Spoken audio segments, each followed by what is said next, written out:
No, let's just say we're watching out for one. No joke. 23 minutes. Yeah.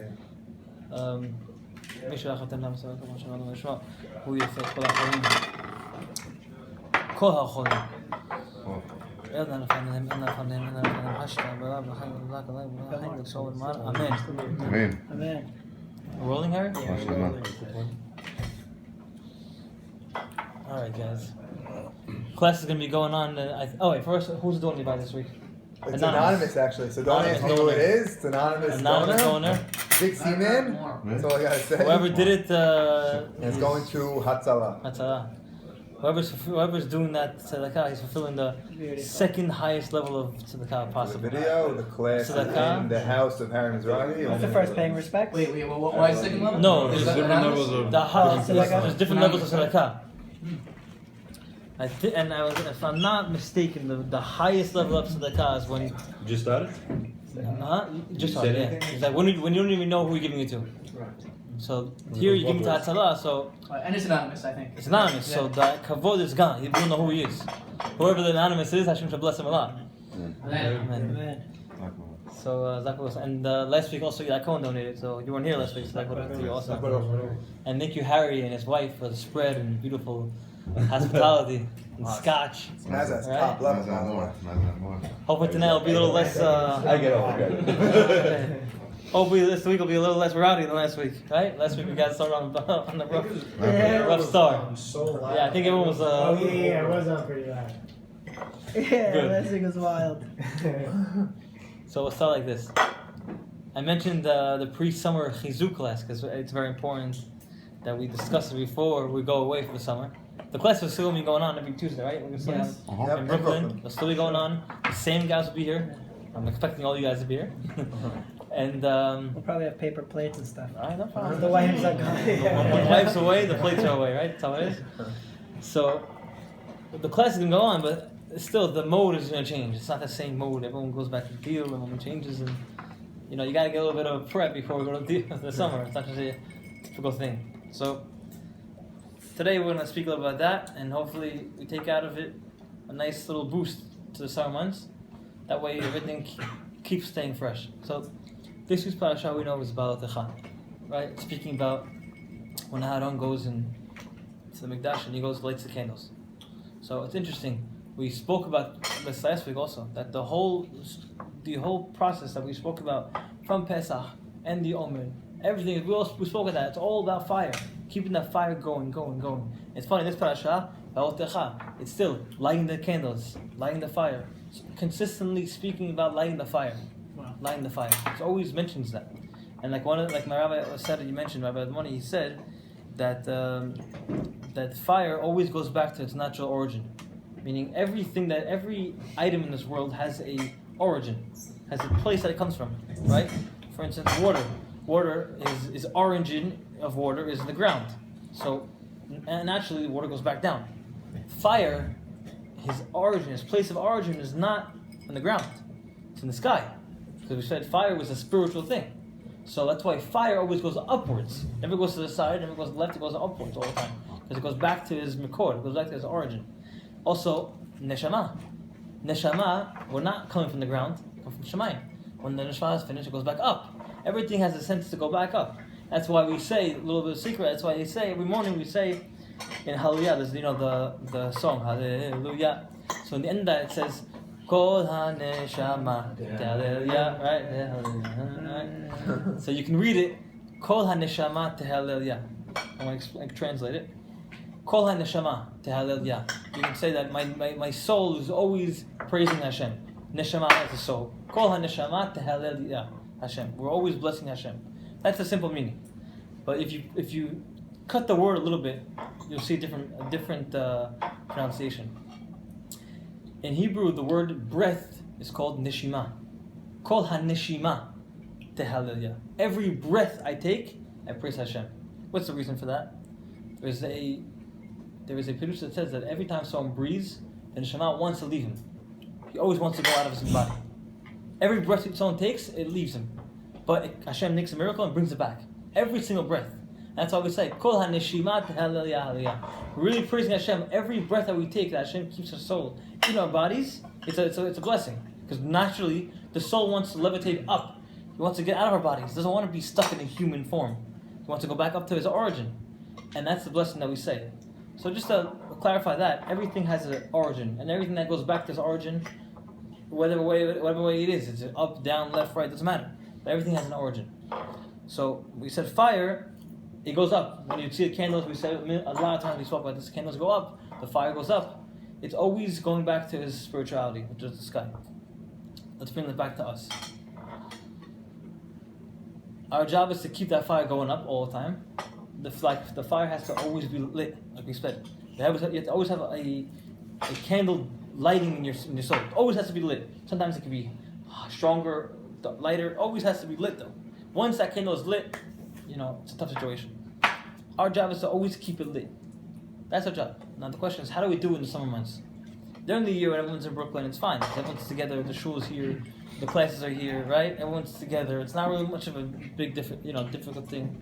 Winter months is even easier because you're not much doing anyways. The days are short, the nights, it's easy to go to shul, it's easy to go to classes, and then winter months. In the summertime, that's when the hardest thing is. Days are long, summers are hot, right? The parties are going on, everything is happening in the summer, and unfortunately, that's a time when most people, even myself, we lose that effect. We lose that little bit of that fire. It goes down a little bit. So we're trying to give a boost so we can charge ourselves so we have enough battery to go for the whole summer.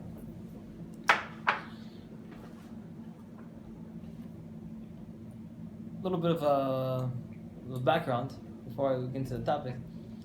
There is a rabbi named Rabbi Shimshon Mastropoli. Big Mikubal rabbi. He lived in like the 1500s. Very big Kabbalist. And he writes in his book, I don't have the book, I looked for it for a long time, I couldn't find it. But he says in his book that when Yaakov and Esav were in their stomach, when they both were in their mother's stomach, Rivka, they were having an argument. Yaakov and Esav had an argument in their stomach. What was their argument? They were deciding who gets what. They were dividing up the whole world. So Esav said, I want Olam Hazeh. Yaakov said, I want Olam Haba. And that's what they decided. But also, in Olam Hazeh, they decided who gets what part of the year. They divided up the year. Understand? So the year was divided up by Yaakov and Esav. How does it work? I'll explain like this. There's 12 months of the year. So they have to divide evenly. So, first was Yaakov. It says that Yaakov took 3 months first. Nisan, Iyar, Sivan. Nisan is Pesach, we say, right? Iyar is the whole Omer, and Sivan is Shavuot. Right after that comes the next 3 months. Esav took them. Tammuz, Av, Elul. Those are his 3 months. Party months. The next time that Yaakov, next 3 months is Yaakov's time. Nisan, Tammuz, Av, Elul, Tishrei, Cheshvan, Kislev.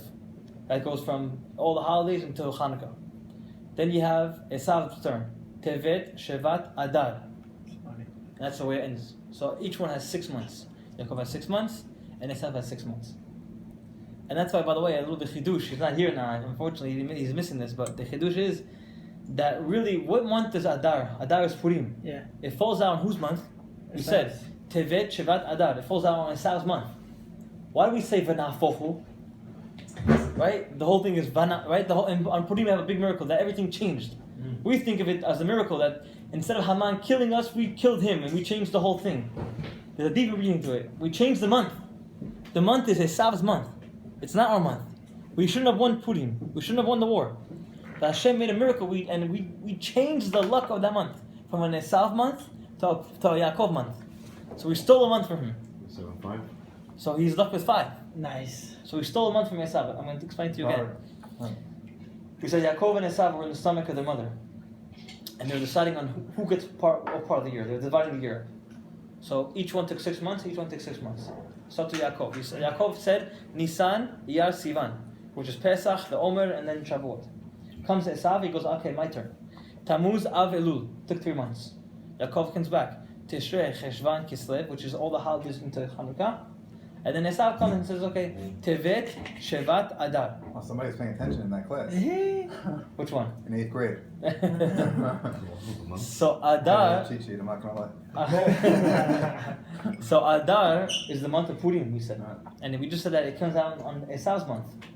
So what happened was that we changed that month we changed the whole miracle of Purim, that month wouldn't be an Esav month, it's going to be a Yaakov month. And it really is, we took it to be our month. We celebrate a big month on that day. That's Adar. But there's another question. We just see right now, we're coming into the month of Tammuz. It's in about a week or two. We're coming into Esav's month. He has Tammuz, Av, and Elul. Elul is the month that we start Selichot. It's the month that it's right before the holidays. I would say, right before September, that time right before school, that's called Elul. Right, the whole month before the holidays, that's Elul. The question is really what it is Esav has 3 months, Tammuz, Av, Elul. But what did Yaakov say? Anyone know why Yaakov's name is Yaakov? Because he holds on to the heel, right? Akev, he holds on to the heel. We all know that it means that when Esav comes out of the stomach, he held on to his heel, pulled him back in, and he went out. That's why they call him Yaakov, right? Another different meaning of that is that Yaakov said to himself, my kids, Bnei Yisrael, they're going to have 2 months of the summer. They're going to have Tammuz and Av. Those are the hardest months of the year. Okay? Comes my month, which is Tishrei, the holiday month, Rosh Hashanah, Yom Kippur, right? What's going to happen? They're going to come from the summer months unfortunately, full of all sins. They're not going to have any strength. They're going to come out of 3 months of Esav, which are the hardest months from Esav, and then come straight into Rosh Hashanah and Yom Kippur. There's no way we're going to come out that successful. So what did he say? They instituted Selichot before the holidays. How many days before the holidays? 30. So I think we do 30 days before the holidays. We took another month from Esav. The whole Elul is Yaakov. Yaakov took over the whole Elul, which is a month before that he took over it. That's why he called him Yaakov, because he's holding on to the heel of Esav. This is Sfardim do 30 days, but you see that Yaakov held on to the heel of Esav. He took over that month again. So he's back to 4 months. But what do we see from here? That the 2 months of the summer months are the hardest months. Tammuz and Av. They're Esav's months. How do we see it? What are the months that we fast? Right? The big fast, the big 3 weeks. Right? The temple burning down twice. What months does it fall out in? Tammuz and Av. In Tammuz was the siege, and in Av they burnt the temple twice. It all falls out in the months of Esav. We have to know that. Right now, they're away team. We're not at home court. It's the away team. And it's not just coincidence that Esav's months are the hardest months of the year. The summer months. It's the hardest months of the year. He knows exactly what he's doing. He takes over, he knows exactly how to play his cards right. Because unfortunately, it just falls apart. If we know that, if we know the secret that Esav owns that month, we know how to change it. We know how to keep strong. We can take over the home court advantage. But just know that Esav right now, it's his home court.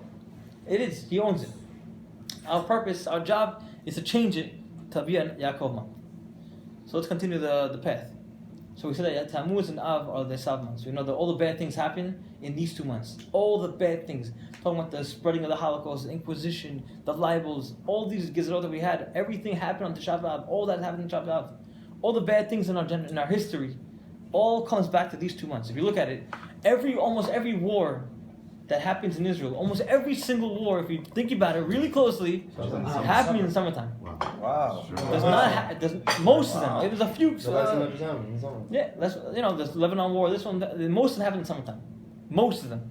The boys that were kidnapped. By the way, 2 years ago. last night was the Lunar Shmat. Was the yard site for the 3 boys that were kidnapped. Last night. The 3 boys that were kidnapped and killed. Naftali Franco, Yael Yifrach, and Gilad Shad. Hashem should give him the Lunar Shmat. It was last night was the thing. It's funny that it's not funny, but it's strange that it falls out in these months. Everything bad happens in Esav's month. So we have to know that we're not in this time. Extra cautious, and it says that every month is connected to a certain body part. It's the same thing with the 3 weeks, no? 3 weeks happen all this during times of Esav. That's why we institute 3 weeks. No parties, no meat in the 9 days. Take everything a notch down. Right? Everything's a notch down because we know it's his month right now. We have to be very, very careful. The summer months, a lot of terrible things happen in the summer months. I'm not going to go through it, but and even our community-wise, a lot of things happen in these months. People pass away, unfortunately, tragic things. unfortunately, look at the Coleman boy that passed away. All these things, it's not just coincidence, but it happens. It happens in these months. And we have to know that it's a time that we have to be very careful. Not only in physicalness, walking the street, but also in our spiritualness. We have to know how to be careful in those months. These months are also connected to the body parts. I'm not going to go into each month what it is, but these 2 months are connected to each eye. Tammuz is one right eye, and Av is one left eye. They're connected to each eyes. And why is that? Because in the summer months, the hardest test we have is what? The eyes. Yeah. It's obvious. The hardest test is the eyes. When the sun comes out, the clothes come off. That's just the way it is. It's not a statistical thing. It's a fact. That's how it is. 100%. Boys and girls. That's just a fact. Jesus. We have to know that these 2 months you have to watch yourself. You should know that very true. It's very true. I'm not making a joke. I'm serious. Everywhere you go, anything. It's again. I'm not saying that we have to walk around with black sunglasses. I'm just explaining that we have to know that that's the fact. Just again, I always like to say, there's 2 types of people. There's a guy that's gonna walk around with the book on his face and not see anything. Okay, that's what he has to do. That's what he has to do. There's another guy who just sits there, and everything could be around him, but that doesn't speak to him. It doesn't affect me. It has nothing to do with me. I don't even know to me, it's just another thing in the world, another object. That's the highest level of something. When that doesn't affect me, that's the highest level. Right now, if I have a temptation to eat watermelon, right, and I'm sitting there in class, I'm looking at it all day, and I can't. You know what I have to do? I have to go like this the whole day. So my temptation is still there. It's just I'm blocking it. But if I look at the watermelon and say, I don't want it, even though I really do want it, but I'm saying I don't need that. I just defeated it. It does not speak to me. I don't even look at it. That's the highest level of something. So in the 7 months, we have to act with our eyes that nothing speaks to us.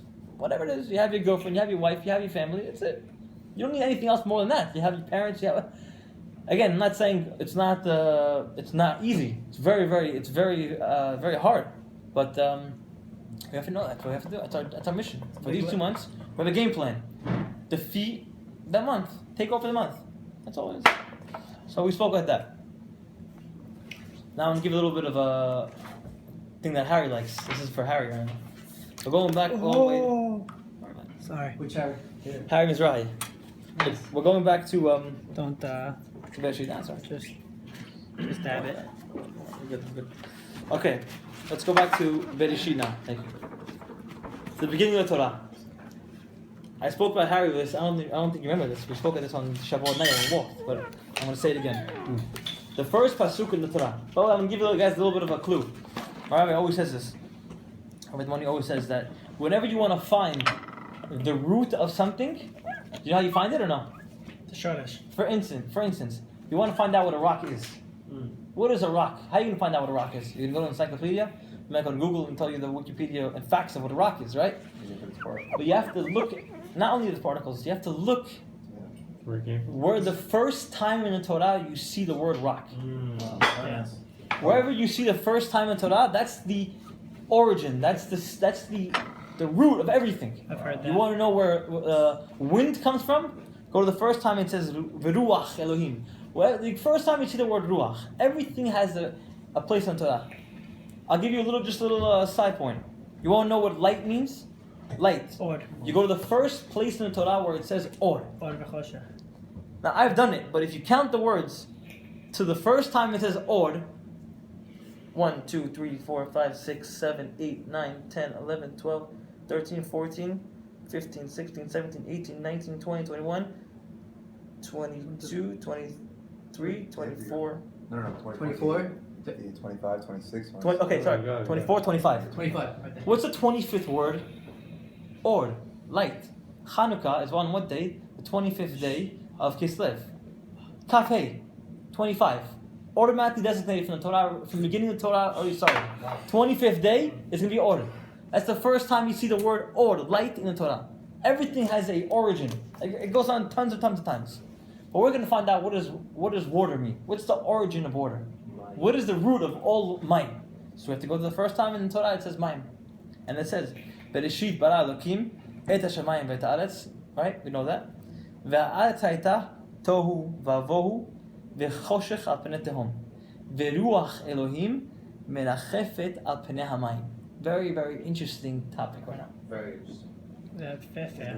It says again, Ve'ruach Elohim, Hashem's Shekhinah, the Ruach is spiritualness, Merachefet, it's floating, it's hovering. Al peneh hamayim, on the surface of the water. What does this mean?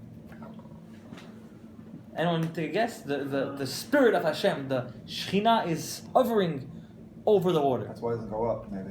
Like you said before about the fire. The fire rises. Right, so the fire rises, but water goes down. It's sort of like Well, the waves are jumping, you said. The waves want to go back Right. to Shemayim. Oh, you're talking about land? That was, So waves jump. Alright, that's cool. Wave jump. But this is a little bit of a more. We're going to the root. What is water? Right. The answer is right here. Surface of the Torah. Every place you see holiness, you're always going to see tumah.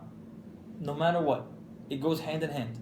For instance, the holiest place in the world, there you're going to find the most tumah thing in the world. For example, where the Beit HaMikdash once stood, what is today there? Mosque. There's a big mosque on that spot. Okay? You go to the Kotel. Unfortunately, it's one of our holiest spots in the world these days. Today, it's one of the most tumah places in the world. If you look at the news, current events, they have a group called Women on the Wall. They want to do a reform minyan at the Kotel. And they got approval for it.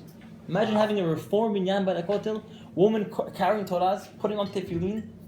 They're not religious. They just want to do this to provocation. In Israel, That's all it is. You know what I mean? It's right now. It's already there. Every Rosh Chodesh they're there. Got approved by Yeah? They got approved. They got Women's approved. section or? No, in the main section. The main section. Haram. Yeah, of course, haram. Wherever you see holiness, that's where you're gonna find the most tumah, right? For instance, the holiest part of our body is Brit Milah. That's our holiest part, but it's also one of the places that you do the most tumah. It goes hand in hand.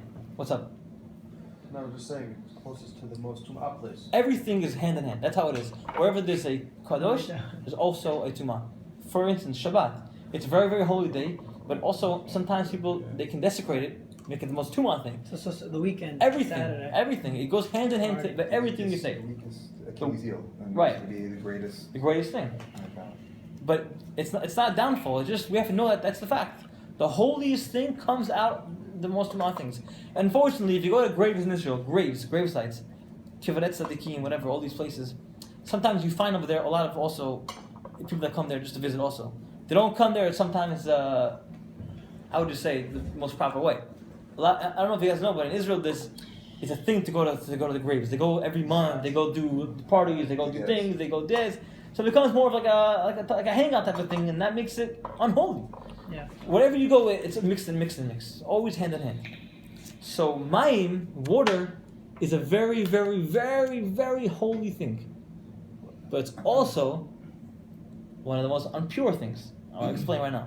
Water. It's water. Maybe Tumah follows holiness. It goes hand in hand. Wherever it's like a magnet. Wherever you have kedusha, you always have it. No matter what happens. That's how it is. Yitzhak, Tov, Yitzhak, it goes hand in hand.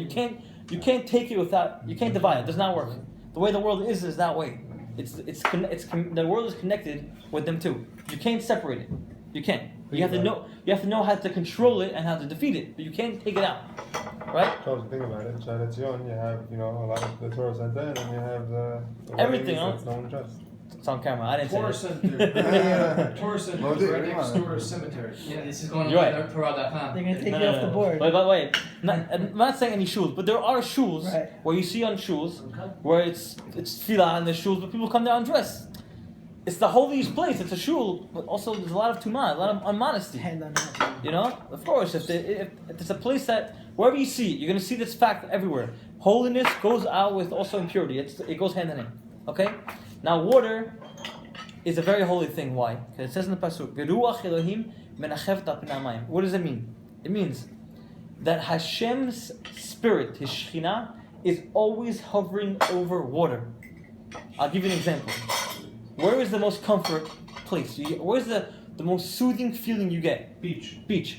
Or you go to lakefront. I was just in bed. You go to the rivers, right? I love Is there a beaches. reason There is why no tumah people... No.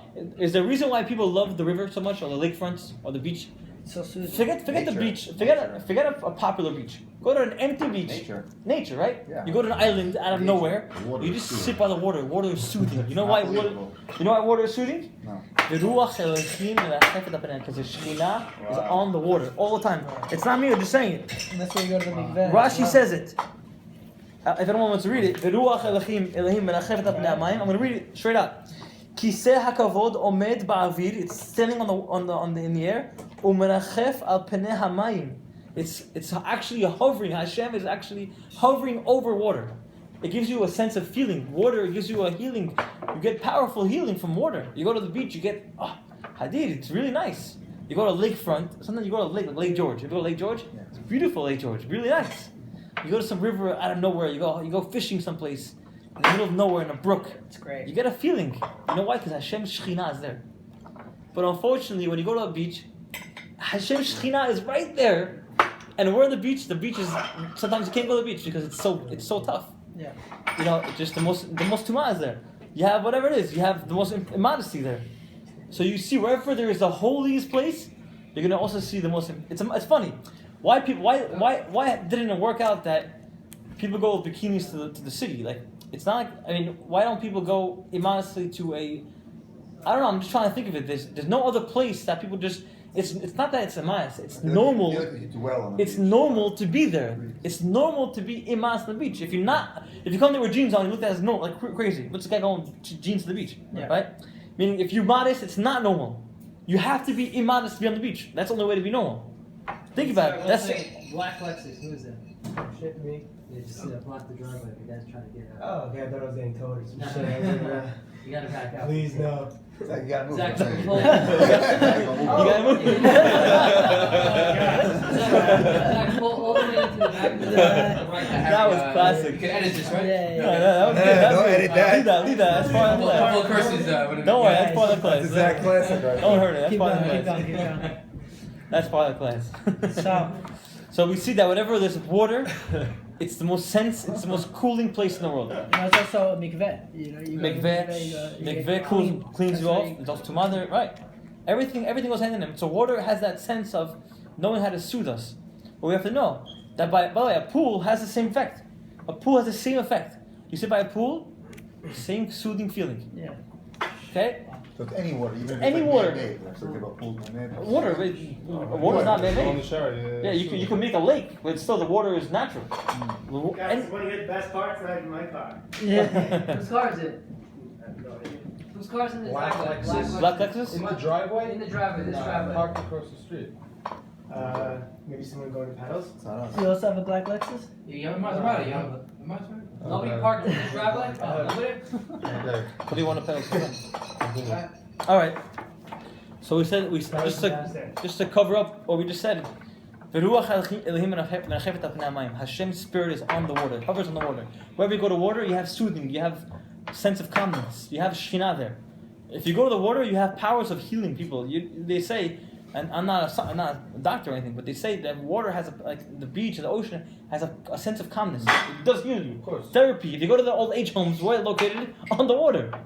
The old age homes, if you go to the one in Kingsborough by the college over there, there's an old age home on the water. It's a hadid place. Right on the water, you see the whole ocean. Why do old people need an ocean? Because it gives them that sense of feeling, that it calms them down. So you see that the Shekhinah is there. We have to know that. Wherever the Shekhinah is, also there's Tumah. Know that. Going to the summer months, know that. It's funny that the summer months, we all go to the beach. Know that. We're going to the beach, there's a beach and there's a beach. We have to know where we're going, what we're doing. I'm not saying how we live our lives. I'm just explaining to you the facts are there. Everyone has to do what they want. But we have to know that our job is to defeat that and continue how you are. This is for me, I'm speaking to myself right now. We have to know what our challenges are, what we need help with and what we don't need help with. That's it. Again, it can also be on a train. You go on a train and you see a G right in front of you. Right in front of you, you have a G right there, a G right in front of you. The question is are you going to be that guy that just has to go like this the whole time? Or a regular guy, just go about your business. But that doesn't speak to me. But that doesn't affect me anymore. It's a very high level. It's impossible to do that. No one can do that. You have to know how to just, challenge our temptations. That's it. That's pretty much all it comes down to. Is how to know how to take our temptations to good things. By the way, I'm not saying that the beach is the best place in the world. The best place in the world. Just know that that's how we know that we know right now how holy the beach is, how holy the lakes are. Take advantage of it. Go out. Go to the water. Go to the beaches. Go to the lakes. Go everywhere you can, and try to get a sense of that feeling. That's what it's all about. I want to take it to the next part of the class. Is just a lot of times in the not only in the summertime but also in life, The reason why we don't do things sometimes is not really because we don't want to. I'll give you an example. Right now, we have no problem wearing kippah, right? None of us have a problem wearing kippah now. Right? Okay. But the question is we're on, we go to the Nick game. Whatever we go to the Nick game, whatever. Right? We're sitting there in the seats and everything. Do we have the same feeling if we put a kippah on there? Meaning, do we care to put a kippah on there? Or will it bother us a little bit? It's hard. It's hard. Why? They don't know why? Because Trying not to get judged by other people. So, it's because other people look at you, right? We're afraid of the other people, right? Also, you don't want to act out of. Of course, we're not out of you know, place. out of character. We go on a train, right? We get like that sense of like, put a hat on. No one knows what I'm Jewish, right? But we don't put a kippah on, right? Because sometimes we feel like you get a little embarrassed, right? You feel a little bit embarrassed. Anything we do in life has that sense of it. Sometimes it's putting on tefillin. Great example. We're on the plane, right? yeah. You're in the airport. It's 6 o'clock in the morning, 7:30 in the morning. You're about to go to Florida, but you have tefillin in your bag, and you know you have to put tefillin on. You know you have to put it on. The question is, when are you going to put it on? Mm-hmm. The flight's 3 hours. You can either put it on at 11 o'clock when you get to Florida, and then you have to go into the hotel and the taxi, and then by the time you get to the beach, it's 4 o'clock, and you put tefillin on, and then you put tefillin on at 4:30. Either that, or you put it on at 7 o'clock in the morning in the JetBlue terminal, and no one bothers you. We don't put it on though sometimes because don't look at me. They might think I'm a terrorist. Might put me in jail, right? We do all those little calculations. Mm-hmm. Really, no one cares if you put tefillin on or not. I've done it a million times, and people look at me in amazement. I had one guy staring at me like, oh. I was looking at me like, wow. I had one Australian guy come up to me like, what is that? It's Right. beautiful. It's a huge Kiddush Hashem because people don't see this. We think of it in the Brooklyn community that everyone knows these things. You go to Kansas, you go to St. Louis, Missouri. No one knows what this is. They have no clue. They think Jews have horns. I was in Virginia Beach a long time. They thought Jews have horns. That's why they wear kippas. They think Jews have horns. They really think that. I'm telling you that. They really think that. They don't never know what a Jew is. They don't know what the Jews are. So if you see them putting tefillin on, you're being a representative of what a Jew is. And it's funny, the first halakha in the Mishnah Berurah, the Shulchan Aruch, the first in the Mishnah in the halachot, the first halakha, before you know how to put tefillin on, before you know how to become tzitzit, before you know how to become religious, the first halakha. Listen to what it says. This is the secret. It says, "V'lo yitbayesh b'pnei bnei Adam hamaligim alav be'avodat Hashem yitbarach." The first halakha, Aleph, Shulchan Aruch, Dinei hashkamat haboker, the way how to wake up in the morning. Dinim, the halachot of waking up. That's the first thing, waking up, right? It says, you shouldn't be embarrassed. V'lo yitbayesh. Don't be embarrassed. Mipnei bnei Adam. Don't be embarrassed from other people what they're going to say. Before you open up halachot, before you start learning Torah, before you start becoming somewhat of a Jew, halakha number 1, don't be embarrassed that you're a Jew. That's halakha. It's not just saying if you're embarrassed, means you're going against halakha. It says you have to know that you cannot be embarrassed. Before Where's that in? Mishnah Berurah. Go to any shul. It's called Mishnah Berurah. They have the yellow books. The first halakha Aleph. It says v'lo yitbayesh mipnei Adam. Don't be embarrassed from other people that are going to make fun of you. Don't forget, people are going to make fun of you. They might make fun of you. You go to shul, right? You put a kippah on. That guy's a religious guy. You go on the Shabbat table with your family, right? Everyone's sitting there. Everyone's speaking about whatever. All of a sudden, guys, I have a Dvar Torah. Oh, you again, your rabbi, Dvar Torah, I guess. We're chilling out. You get embarrassed, right? At that moment, you might get embarrassed, but you're doing what you have to be doing. Don't get embarrassed. Don't feel like you're doing anything bad. You're becoming a Jew. You're doing what a Jew has to do. Jews, they say like thorns. We bother the whole world for some reason. I don't know why, but the whole world hates us, right? Israel cannot stop being in the media. For some reason, that's the number one thing in the media. It's Israel. It's the smallest thing in the world that's like a thorn. It bothers the whole world. It's funny, in Europe, there's tons of land, right? In Russia, there's land for years and years, and no one says anything. But in Jerusalem, if you build a porch, you're going against the whole world, right? The whole world blocks it. There's a ban on Israeli products because there's building settlements. What's a settlement? A porch in Yerushalayim that's over the border. It's already considered illegal. Look at how much of a funny thing it is. It was definitely something of land that's been like everybody wanted it for years. Not only that, I'm thinking. I'm not saying that they're not taking over cities. I'm talking about taking over a porch. We go in our backyard, we build the garage. Okay, the government gives us a fine. Okay, in Israel, if they build a porch that's illegal, the world will ban products. There's a ban. I don't know what they call it, the BDS, whatever it's called. Yeah. Right? Boycott Israel products. You know why? Do you know why they have that? Horrible. Because one of the cities in Israel is above the line. and that's already considered against humanity. AIDS is gonna come. Black Lives Matter. They're all gonna come and start, have to protest against Israel. It's a state of apartheid. It's against crimes against humanity, right? Doesn't make any sense. But when there's an earthquake in Haiti, who goes to help all the people? Israel, right? When there's an earthquake in Iran, who goes to send all the aid? Israel. Always. Iran, the one that wants to destroy us, we go to help them, and we're considered an apartheid state. Yeah. Look how much the world is misconstrued. You know why? Because we're really embarrassing other people. We don't act like we should because we're embarrassed. People are going to think of us crazy. They're going to think of us as they're going to judge us. They make fun of us. No. A Jew is a very, very special thing, and we should not be embarrassed. We should be proud. Go on the train, like I always say a million times, go on the train, stand up and get that seat over, because no one else will do it. And if you do it, whether you have a kippah or not, they're going to know you're Jewish, because no one does that anymore. Only Jews do that. Only Jews hold the door open anymore. When you go to the store, just hold the door open, you already make this Hashem. Just knowing that, you did it. You did it. Even if no one sees you, you did it. You held the door open for somebody. Small things in life that only Jews do. Right? Let's give a small example. You go to the store, okay? The guy gives you too much change back. Too much change back. You bought a sandwich, okay? Give you $20. You should only get it $18. At that moment, you have $20 in your hand. You give it back, or you take the $2 and go home.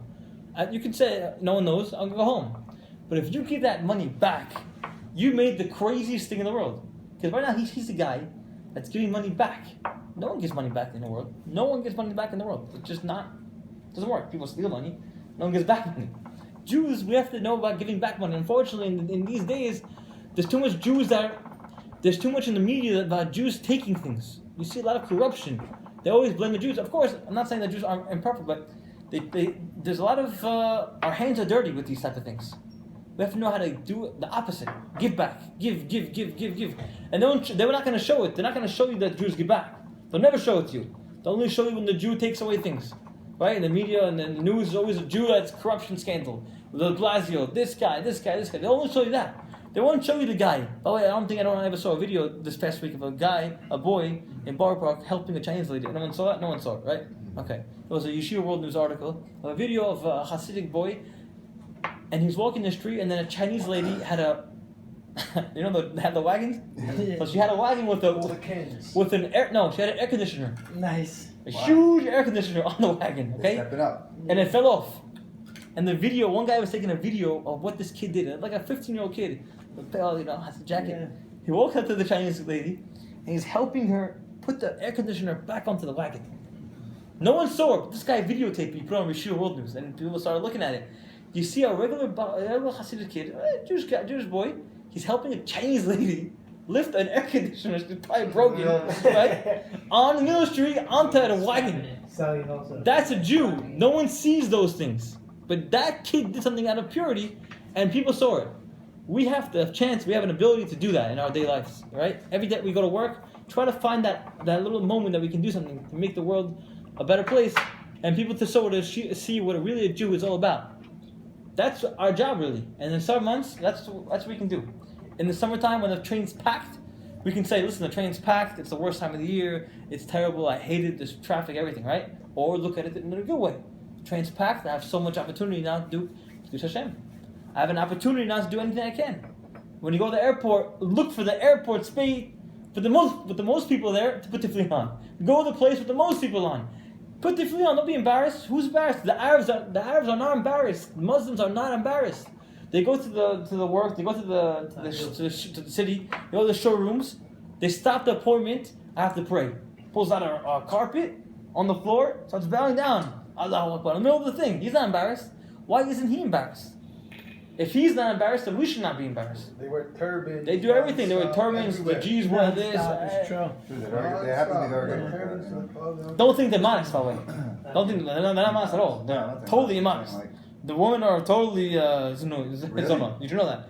Arab women, they're covered all the way, but they're uncovered in other parts. Oh. They're all zonot. You should know that. All of them. All the zonots. The Ishmaeli have the most tumah. They have the most znut. Really? You should know that. They have 10 wives. Each one has different. Don't worry. They all know what they're doing. Yeah? They're covered in the dark. They're wearing black, but inside they're all wearing white. Don't worry, man. That's what they have. But they have a certain physical. They have a certain aspect that they're not embarrassed. They don't have embarrassment. Right. Why don't we have that same embarrassment? Why are we afraid? Why are we afraid? We should know. I feel like we're just trying to like go and We wanna fit in. run below the radar. That's what we want. That's really what it Trying is. to fit into a global That's really what it is. But world that we live in. Not to no, discredit your that's point. what it is. That's what it is. It's, Yeah, we try to lay low. It's a fine line. You have to balance. Yeah. Be Well, humble. fit in with Humble. society. Also not Yeah. afraid. Right. That's I it. mean, I'm not saying go out and start waving a flag. Yeah. That's all I'm saying. I'm just saying the small things that we do, even if we're sitting with, you know what? Forget the non-Jews. We're sitting with our friend in lunch, okay? By whatever it is, Abigail's, okay? We're sitting in lunch. Typical situation. Lunch day, and we're sitting with two friends, and one guy says, wait, hold on, I gotta say B'chat Mazal. At that moment, if he could say, listen, you know what? The guy's gonna laugh at me, he's gonna make fun of me, whatever, my friend, whatever. He might just not do it and stay in his office. Or he could just take his kippah from his pocket, put it on, and start saying B'chat Mazal. At that moment, he was fulfilling the mitzvah of don't be embarrassed. It says don't be afraid in front of people, not in front of non-Jews. All people. Bnei Adam, anyone, Jews, non-Jews, anyone, don't be afraid. That's halakha. Before we become a Jew, no, don't be embarrassed to become a Jew. And hopefully with this message, we can continue taking this on and on and on. And in the summer months, we can know how to become a Jew and not be afraid to be a Jew. And know that wherever there's holiness, there's impurity, the beach, the lakes, the water, everything has a high level to it. Just know what's differences, and know that one thing: summer months are going to be now South months. Everything that's going to happen to us in the bad way are going to try to come into the way in the South months. We have to know how to defeat it and combat it as much as we can, and know that eventually it'll pass, and soon we'll have a Elul in the holidays, and then we can brush it off. That's it. Hopefully next week we'll see everyone, and we'll continue the classes. Do not let the classes stop. I want to make a clear fact: the classes in the summer cannot stop because it's a South month. We just mentioned it. If it stops, He won. he won. Big also today I feel like it's a very big day in the chats. Day 100. 100 day. Day 100. Jay happens to fall out all Beautiful. Baruch Adonai Olam. Amen. Amen. Great job, guys.